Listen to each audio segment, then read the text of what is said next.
Moi, Namboka, Walter était sous Kalamba. Ça fait combien de temps on dirigeait diaspora congolaise à Western Cape? Merci pour la question. Je crois que ça fait 2 ans. 2 ans, quelques mois. Ni les difficultés au Tanakina, on a 2 ans d'ambo conduire la communauté congolaise à Afrique du Sud. Merci beaucoup encore une fois.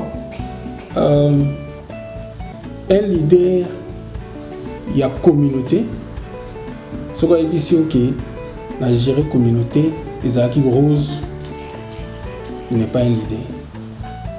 Dans la communauté, au coup de la nabaye obayokaka, nabaye obayokaka te, nabatamite mu malamu, batamite mu mabe, naba impoli, naba respect. Akambomi ngelobango, isusu balobi il paraît conditionnel.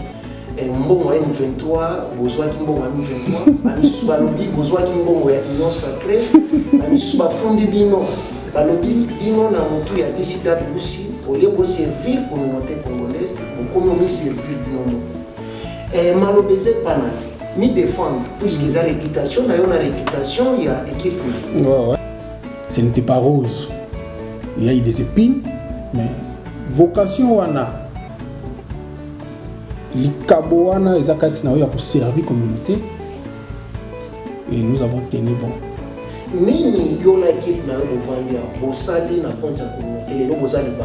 Mais là on est au Bosala, tout le Bosa fier que non, na mutu na ya DCWC, na taon na sala qui, on est na sala qu'on a ça. Nini ça bilan na. Ah, tu me question le makasi. Je crois que il y a eu plusieurs gouvernements.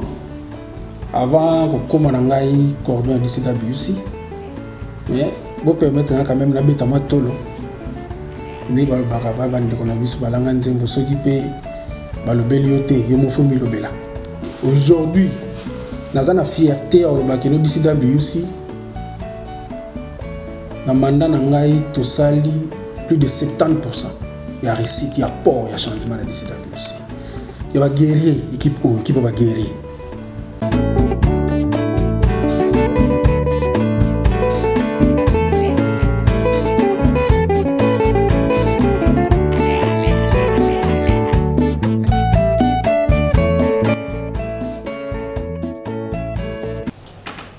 Bonjour, bonsoir, Bambote na communauté congolaise partout vos amis. Bambote na pesibino par rapport à temps aux Olanda. Biso na eloko autour de ça à conférence de presse. Na c'est bomoni drapeau ya Congo, biso ezalana bomoni communauté ezalana na yebike batunyo surtout boza déjà ya osepela ko boyebisa ki biso. Bobi ba journaliste ya Captain bozolala. Bozo solo la té, tozo mona raba news, tozo kaka ba kobi. Tant que ba lobeli na bino, tant que maman ko ba leader ya opinion to lobaki, il faut to vendre. To benga bango ba ya. To samba pendate mais to solo la. Tant que ba ndeko ya kumu. Babi dialogue eza arme de sage, et c'est na to dialoguer. Montenir surtout au aza vraiment concerné. Talara herbo mona biso tozo solo la. Masolo oyo vraiment bebisi bino bosunga ba site oyo bozolanda bo panzana ba bo partager ba numéro ya Afrique d'ici bo fongola matoi partout vous allez ba numéro ya poto bo binenye diaspora ya Captain etambolaka bo fongola na matoi bo panza vidéo bo kata message eyo kana mais avant non ba nana ko lobebele na ngaki na pesa bino briefingement quand vous avez journaliste il y a différents sites alors presque vous allez puis vous en la communauté na biso au bazar ba memati engagement na kozala pour contrôler mutie mboka au Captain moyen zone monopole au ba minute belezate na ninga non pesa au azar cordon Walter ata 5 minutes nano a jota apesa biso mo briefing muke ya comme on a se présenté Moukier, à son abisso, tu es membre, moi comme répondre à la question au Banobé, Tama Awa. Na PC, Banderonia sur Baza Awa, Mote Soussou, par Bolinoa Congo. En tout cas, Walter, Cordon, bonsoir à toi. Bonsoir tout le monde. Bonsoir. Merci pour répondre à l'invitation, pour la conférence de presse Oyo. Je crois que c'est le bon moment à Bisso Kolukaku, peut sa lumière, na ba zone de turbulence, nous surtout les canaux de sa communauté. Alors, na yoke belé, na ba voice, na ba vidéo, na ba document écrit. Alors, ngai na bureau mobimba, to juge qui bon. Na place il y a Bisso to répondre na nzela ba voice, to ba ki photo tika. Communauté autonome ko servir. Bangonde baya batu na biso ba question nyos. C'est-à-dire, je précise très bien, na tie mutu maloba na monokote. Et na averti pe mutu te que nos questions au kotu na ngote. C'est-à-dire, sentez-vous à l'aise, posez toutes les questions possibles au moment où nous dérangé bino. Alors, ndenge tofandi awa biso des bureaux sortants. La diaspora congolaise ya Western Cape ou ngane ando kambango abando kambango bon biso tozali une appellation beaucoup plus ya cordon na place ya président malgré tout la communauté ou abenga cordon ou abengi président na bureau nazalaki na secrétaire John Mukadi le secrétaire général de l'organisation nazalaki na commandant Lorenzo à chaque fois, mon amboka, commandant Lorenzo, en direct à Cape Town, il a une responsabilité à département communautaire, advocacy, la communication. Chaque fois que nous avons communiqué, comme si je ne parle pas, mais dans Moussala, il faut que Tika Moutou a joué au rôle. Nous avons Maître Sibo. Azalaki chef du département opération. Tozana honorable Guylaine de Foussou. Caméra de société. Guylaine de Foussou. Et Azalaki chargé de la finance adjoint. Parce que titulaire n'est pas Papa Kati. Empêché. Aza empêché. Tozalaki na commandant Bols, Papa Dela. Yende azalaki président il y a résolution du conflit et arbitrage. Donc bureau mobimba oyo na peut se faut utiliser le terme obande balobaki ou bien utiliser le terme moko un peu plus poli, bureau démissionnaire. OK. Des bureaux. Alors Natiki bureau, Nangana bureau, à votre disposition pour la communauté de gauche à droite, en bien ou en mal. Nous sommes à votre disposition pour nous répondre à la question. Merci Kolo. Nous ni bande ko bazala ba journaliste. Moto na moto, a retourner aux questions au aïnamo. Biso tozara ke na sala ikaka opesa biso monde passo. Merci Ndeko. Merci mingi mwana mboka bosi pona opesa nga maloba. Batata ba mama bazekwa bolingo ngote na bino bisika tukozola na biso. Nazali Patrick Chimanga tata mayanga mwana mama Sinkalanga nazo représenter maison média mayanga ni na politique TV oza basé na Afrique du Sud. Ndenge boyebi mikakatano ezalaki na kati ya communauté na biso awa na Afrique du Sud na DCWC. Lelo tozali awa na équipe oyo banda kokamba DCWC ngumu ezalaki mingi et na monopoliser parole te na kena lombango na kopesa mbote na bana mboka mbote na bino bana mboka mbote mopanzi samo monsieur le journaliste na kobanda na ex cordon soki na kobenga bongo longo na équipe na yo mobimba na moni porte parole na yo azali wana pembeni na côté communication na kokende te pona kotanga kombo bande ko pona ko garder temps na lekimba na mona mitu mwana mboka Walter Etesu Kalamba. Ça fait combien de temps au diriger diaspora congolaise à Western Cape? Merci pour la question. Je crois que ça fait 2 ans. 2 ans, quelques mois. 2 ans, quelques mois. Est-ce que DCW est en statut? Ouais. DCWC est en statut. sur un statut avant naya na kutaki yango et tant na ye na sale fort il y a kokamba organisation selon Mipeko.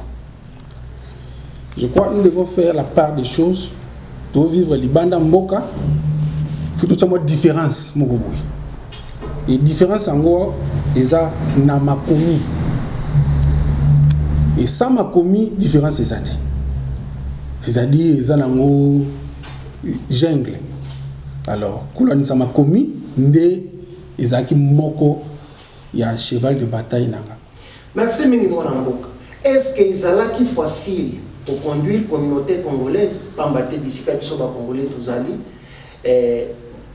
indiscipline ezalaka trop kibongai ezali trop ozanga kotosa mibeko ya organisation ezalaki trop nini ezalaki difficulté kutanaki na 2 ans ndambo conduire communauté congolaise ya Afrique du Sud. Merci beaucoup encore une fois. Un leader il y a communauté ce qu'on a dit que na gérer communauté Ezaki Rose il n'est pas un leader dans la communauté au kutana na bay obayokaka na bay obayokaka te na batamite mo malamu batamite mo mabe na ben poli na ba respect mais un chef azamuto ayokaka mingi alobaka muke un bon papa ayokaka ayaka nene bapisa solution. Bref, ce n'était pas rose. Il y a eu des épines, mais vocation wana likabo wana ezakati na yo pour servir communauté et nous avons tenu bon. Kaka wana nini yona équipe na yo bovandia bosali na compte ya communauté lelo bozali banda mais loko nini bozala tutitolo za fier que non na mutu na ya DCWC na taon na salaki o ndi na salaki na sa nini za bilan na. Ah, tu me question là une makasi. Je crois que il y a eu plusieurs gouvernements avant comme on a eu cordon DCWC mais vous permettre quand même la beta matolo ni ba bakava bande ko na biso balanga nzembo soki pe balobeli yote yo mo fomi lobela DCWC place nga na kutaki na place nga na tiki et carrément makasi. Je crois que aujourd'hui naza na fierté au bakeno DCWC na mandat na ngai to sali plus de 70%. Il y a réussite, il y a port, il y a changement à DCWC. Bande ko nga bapanisa ngo boza d'accord nanga ki DCWC ezalaki un peu mal réputé libanda. Bande ko na biso na communauté ba s'éloignaki na DCWC. Entre autres même ba bino bapanisa ngo ba mécène tout ça ba s'éloignaki pe na DCWC. Mais je crois que jour élection papier sanga 5 minutes dans le baki na mandat nanga na ko benda communauté nanga na DCWC ba s'éloignaki ba kozonga. Et je suis fier aujourd'hui une centaine ya bato oyo bazalaka musika ya DCWC bamusu bayoka kuti komba DCWC kaka na musika bamusu bayoka te mais na proche ya bureau oyo équipe oyo ya ba guerrier équipe oyo équipe ba guerrier pour convaincre bango bayi. Nous avons une centaine de nouveaux venus, nouveaux adhérents, nouveaux membres oyo bayi na DCWC au bazalate. DCWC na niveau national et bani na mandat nanga na salaki fort ngana équipe nanga tous ala très bien réputé na niveau autorité na biso. Pour na koba ko monopoliser parole na kutuna question asuka pour na premier tour okuti koloba mayosali pour na communauté congolaise ya Western Cape. Siko yebisa biso na bayike ba bazotali na banda. Ba bengana kibino o démissionnaki nini lekaki puisque toki nungu na kati ya communauté kopotana na kati ya ba réseaux sociaux makambo mingi lobano misusu balobi il paraît conditionnel mbongo ya M23 bozwa ki mbongo ya M23 bamisusu balobi bozwa ki mbongo ya Union Sacrée bamisusu bafundi bino balobi bino na mutu ya DCWC au lieu de servir communauté congolaise comme mi servir bino moko malobeze pana mi défendre puisque za réputation na yo na réputation ya équipe na ouais nini eza maloba na yo esima na base na kolekisa maloba pa baninga mosusu ba poser ba question na bozo na basi. OK, merci. Na loba yaki moni baboka libanga na manga hotel. Ton conscience na yo se reprocher yo ne lo morote aux alaise na obat ba loba. En vrai l'idée bat baloba toujours si bango. Ngana ko se mini mande ko nanga. Bon. Ngai personnellement na caractère yaki au PC gauche droite y baté. Au PC droite gauche y baté. C'est-à-dire au salami il y a gauche droite y baté, je crois vous comprenez ni n'en va par là. Bande ko ba kize biso to liembongo M23, c'est faux. Ngana congolais de père et de mère. Yamakila. Donc je ne peux en aucun cas kondima ko trahir mokananga. Donc wana est déjà faux débat. Nous étions approchés. La bandel a na bi na mandat nanga na ba ki no chaque département faut ba jouer rôle nango. Puis tous exécutifs. Ba membre bazali. Et exécutif ils avaient contacté. Et contact wana ils avaient na téléphone to senga ki no to kuta na face à face. Union sacrée. Na bande ko na biso Union Sacrée de la Nation. Où ils ont chapeauté par chef de l'État. Et kutana na biso basenga bakutana na biso pour na teto kota na parti politique ou quoi que ce soit non pour na cause moins noble par rapport ya atrocité zo le kana est mboka na biso parce que ba bomo bande ko na biso pas ba rwandais obino nanga boyebi. Je crois pas qu'un vrai congolais oyo ne connaît congolais a approché yé pour na basa la front moko ko bundisa monguna congolais na boya. C'est quoi congolais?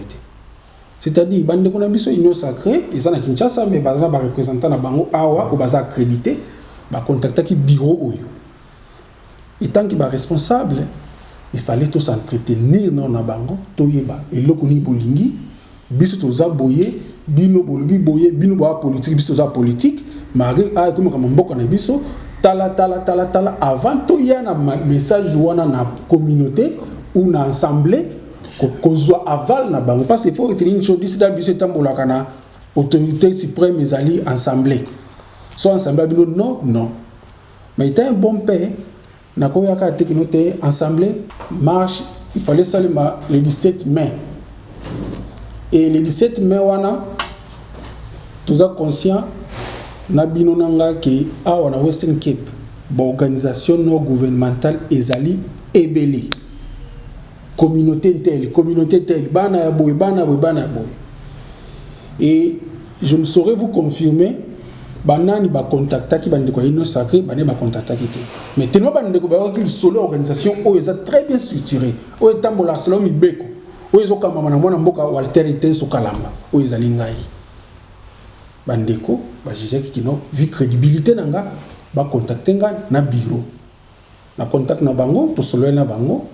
Et tant que grand stratège, et le monde bureau, il faut tout banana nous date wana le 17 à Civic Center.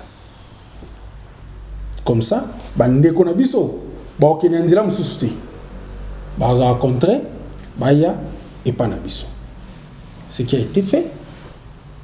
Et président na bango kosolo anaye na téléphone na yebsaki ke no yozamala mut oya uboti na représentant na yo moko aya tukuta na to solo la face à face parce que na DCW usnenge zaki wana so ezama kambo événement ezana département ya opération.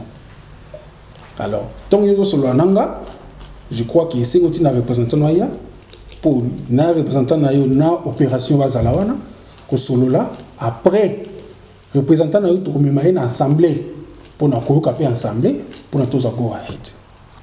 Je crois ba yoka ki pe mbela wana batina représentant na bango secrétaire général ayaki tout solo qui. Et je crois, si j'ai une bonne mémoire, avant Yaya, il fallait tout côté réunion un service à sécurité à Cape Town. Donc service à sécurité news à Cape Town. À Civic Center. Tout côté na bango.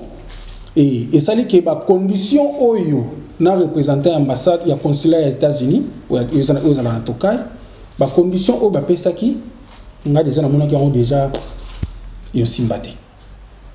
Alors tant au secrétaire aye tout sololi Nathalie Siepé qui est notre tala, la condition bâti oyo iko simbaté, tala boina boy, na présenté une opération. Aussi c'est même pas réunion. Tellement il fallait toquer les réunions na biso le même dimanche. Kokuta na assemblée. Bande ko na biso, ba juger bon na passage na bango awa pour tozaki awa. Ba belé biso ba M23. Bon ça la réunion na ba M23.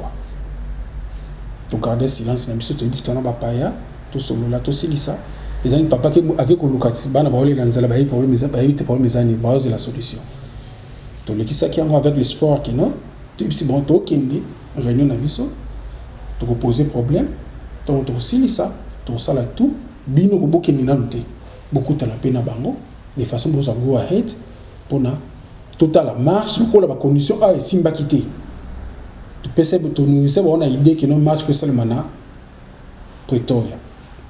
Donc c'était un peu ça, source il y a 1-23 mais il n'y a eu aucun rond. Ata un rend et peut s'amater. Ni pas mutumoko. Et peut s'amater pour aller. Bon bah yé, bah besoin de la Congo, besoin de la Congo, tu as besoin de terrain beaucoup na besoin nous avons bon on n'a pas nani. Bah yé kokoro peut muto até. Ça c'est faux, c'est un faux débat. Et autre une question sur le bi Babengana qui tout ça. Ok. Pour on a précisé le premier bilo momi balé. Je crois que tu as un groupe moko ya WhatsApp ou tu as un groupe ya basoda, hein, ya ba combattant. Alors il y a eu un moment l'année passée na kata ba débat na biso tout ça et comme ko kini na sens moko abienté. Sens abienté zaini ni parce que nga combat na ngezali ba texte. Combat na ngeza ba texte. C'est-à-dire, ceux qui ont boyi, totalement selon le texte, Toyo Kanate. Et dans le cas de débat, et c'est comme un niveau qui je les ai dit, je vais démissionner. Dans la lettre, on a un groupe en WhatsApp. Bon, par précipitation, on a kanda, on a signé à monter. On a un groupe. Mais tant que Mouto a eu un rabatou, ne bakolo babazwa mukano na kandate qui était interpellé na bureau exécutif que non biso toi d'accord na décision oyozu, c'est-à-dire il y a quoi abandonner organisation toi d'accord na moté koyoka moko na moko na présenter bon excuse nanga et na base à tout place to sanganaka.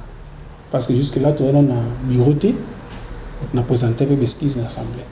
Mais comme si, chaque fois, souvent on dit débat, chantage dans le banc, qui note, a démissionné, qui. Mais pendant tout ce temps, c'était au mois d'octobre 2024, si je ne me trompe pas. Mais pendant tout ce temps-là, c'est moi qui dirigeais les réunions. Les réunions, tout c'est moi. Même lors de la capture à passeport, les Anga, on appelle ça instruction, c'était moi. C'est lui qui représentait l'organisation au niveau de l'institution, c'est moi. C'est lui qui a engagé l'organisation, c'est moi.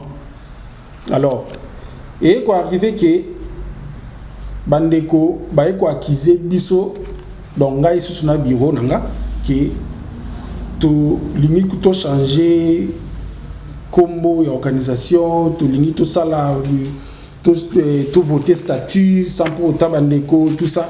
Alors, Nathalie qui est bande bazo ko chenga qui note yo ozo tambola ndenge to tambola raté. Alors, c'est bango qui non en tout cas na resolana bureau to se prononcer. To ko se prononcer to bi qui non en tout cas so bi no to tambola. Ndenge to zalaka to déposer.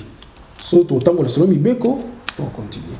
Bandeko ba jija ki bon to tambola ndenge to zalaka. Alors, biso côté na biso, on a bien jugé bon de déposer. Merci mingi pour l'éclaircissement. Nazo ti maloba pa mwana mboka Corsi ozape moko ya bapanzisa na kati ya publicité na banzi na poser la deuxième tour. Maloba ezali en tout cas enseigne merci vraiment na cordon oyo éclaircir le moko ya mutu ya apesi ba réponse un peu claire mutu na mutu j'ai jamais ndenga za place oza alobi oyo mutu ya lobi ke bango basali 70%. Il y a Bolam, c'est 100, donc 70%. Mais habité par les autres, pour le hasard, la question, hasard libre. Encore la santé, plutôt à la bonsoir, la communauté congolaise. On est toye awa, toye pona l'économie sur la fin d'awate, toye pona pour éclaircir communauté. Soit tu le communauté, ils ont groupe à Batumoko Basamanate, ils ont peuple congolaise en Afrique du Sud, précisément à Cape Town, puis nous trouvons à Cambodgia, à Toazombe, à Makelele, à Ngolé, to Lukabango, to Vanda, to Yeba, Isani, Poko, Benda, na Mboka, Batu, Isabiente. Question na ngana ngana uzala ngata mulaite question nga na opposer bango on so uzala free ko répondre nga a répondre nga ngo question na ngani boso toyoki ke bino bo démissionna na conférence call o toyoki ba avani na plateau ba lobito akotuna bino soki za solo ou bien isa lokuta ava bo démissionner. Vous démissionnez bino moko na conférence call. Est-ce que ils ont solo? On a question na malibuso. Question na ngami baleza pour peuple congolais na Cape Town, nous avons besoin ba yeba au juste. Nini esali bo panzana po ozaki mutu moko. Nini esali lelo bo panzana lelo ekomi muto président lelo ekomi aboye eloko nini esali bino penza bo éclaircir communauté penza peuple congolais na Cape Town ba yeba bo weleli nini o esali bo benda na boye koma ba ko benda na ko kanela na nini penza esali bo kabona question na mlango. Merci beaucoup. Je crois qu'on va répondre aux questions à Souka. Dans ce bandit, on va répondre aux questions au Aliboso. La question tourne, il a insisté, ni et celle qui est au Kavon. On a résumé encore que nous sommes un texte, respect à texte. Bandit Kobalingi, organisation, nous avons géré Western Cape province Mobimba et Kambama, Nenge Toloba. Nenge tolobaka nenkaka nenge zalaka parce que faut retenir une chose organisation ça pour na biso te pour na bana na biso bana na biso ba obeta lisolo c'est comme notre Congo mutu moko ta ndima lelo Congo na biso tambola sans constitution et tambola ka biso ba congolais tolobaka maintenant ndenge biso ba congolais tolobaka biso ba kinois et bo bande ko na biso bana katanga. Et bon, bana Kasai, bana Bandung, bana Bakongo, bana Tanganyika pour nous parler. C'est-à-dire, organisation, et ça n'est pas pays. Il faut me respect à Mikanda. Na aucun moment où la mouké place sur la maman. Au moins organisation o document o ezo sangisa biso yango. Un document o ezo le ba bien qui awa makam comportement na biso tant na biso nous passer na quatre organisation photo bima libanda ya mikanda ote mais place batamaele bakutani soki basangani babimisa toujours fruit ya malamu musala o esalami pa bato ba humain ba imperfection mike ezanga te tant tozui tant na biso na mandat na biso totangi document oyo tomoni ke constitution na biso oyo est limité biso mandaté. C'est-à-dire ndenge tozambo tozali ti ba kambi avis te. O to boya na Congo to koni mango libanda te. To lobi boye bandeko ngai na kotisaki motion na sengi na assemblée est-ce que moyen zali ko revoir constitution na biso ko limiter mandat exécutif donc banana cordon bande ko bandimaki il y a eu article muy belé il fallait quoi amender tout ça au bande ko bandimaki et ça là qui to créer bureau d'études oui c'est ça qui bandeko pour na kotan ko manuela ou quoi amender pe sous document on na bureau d'études wana ngana zaki on comme superviseur na tala bango ba sala na ozela na isi bango bo sala ngo avec toute démocratie aussi les sabords remettre là on a représentant dans l'assemblée pour la validation ce qu'on assemblée en demi il y a mon token ce qui a été fait na statut OSICA les a OT OSICA ce qui a été fait limitation mandat tout et ça les marque et maintenant est arrivé dans le moment où il y a pour valider document O tel que moment où valider document OYO place pour valider les awapi na matungulu place oyo tokutanaka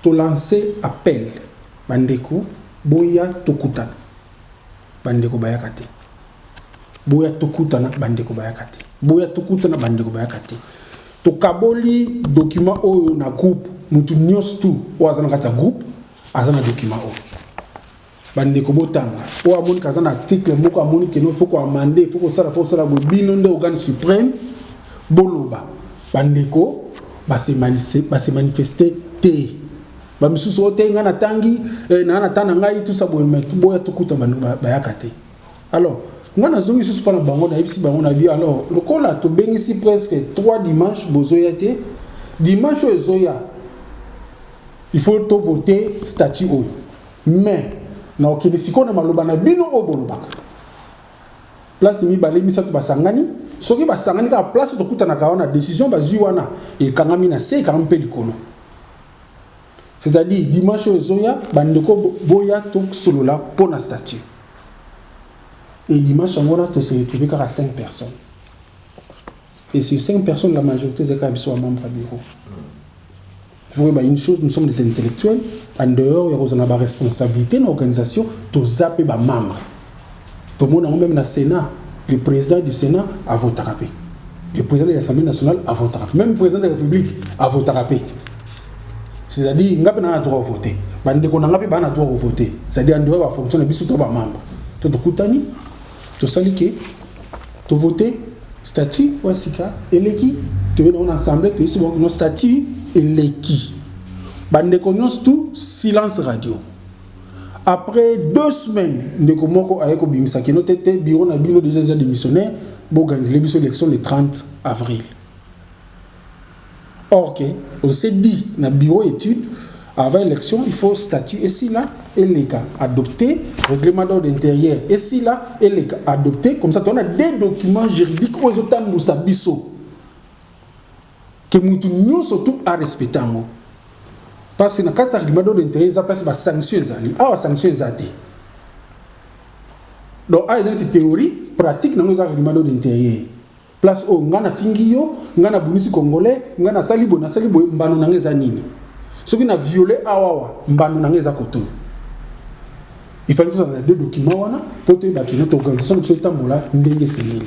Parce que tout ça est beaucoup plus dans mutu. Il faut que nous appelions munene na société.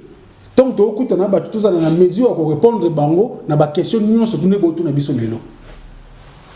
Et arrivé que non, le 30 avril on a organisé l'élection, les élections sont en conformité na statut OT. Na statut oyo ezaki adopté na 5 personnes na place na biso rencontre.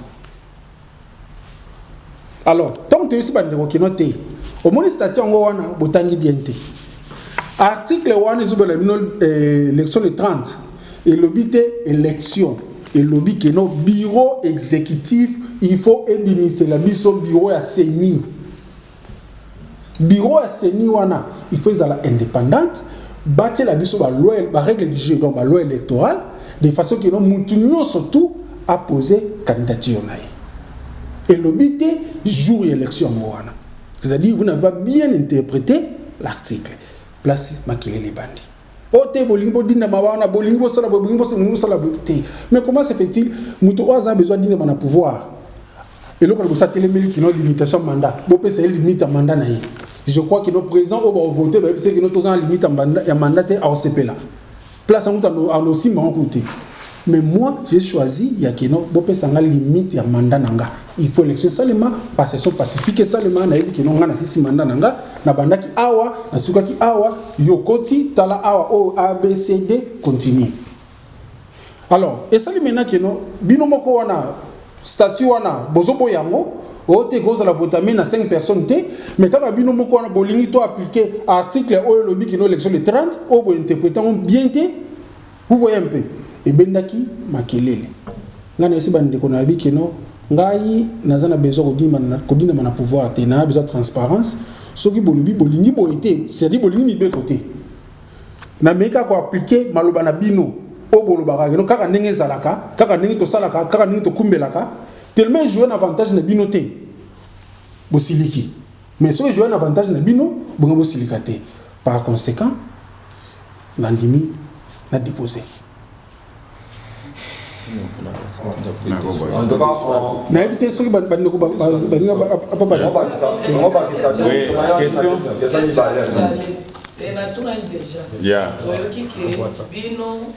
téléphone. Nazo répondre à la question. Merci d'abord pour la question. Une question, biso bureau na biso et démissionnaire qui na groupe ya WhatsApp. Na statut na biso et le but que l'Assemblée générale est l'organe suprême il y a d'ici d'abus. So vous avez mon article 34, 35, 36, 37 et 38.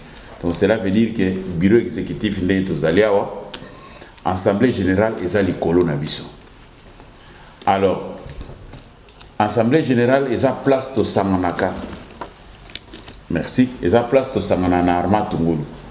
Mais vous conviendrez avec moi que les combattants, les membres de DCWC et Belé Baza éparpillés dans le monde. Si on a évolution de la technologie, tout à l'heure pour nous rassembler bango nyoso, il faut que ça la conférence call pour bango nyoso pas participer, pour bango nyoso ba aux opportunités, il y a oya na base Arma Tungulu, il y a na Arma Tungulu. Et ça là qui conférence call et ça là qui na 3 étapes. Première étape, cordo a bengisa qui pour na koloba.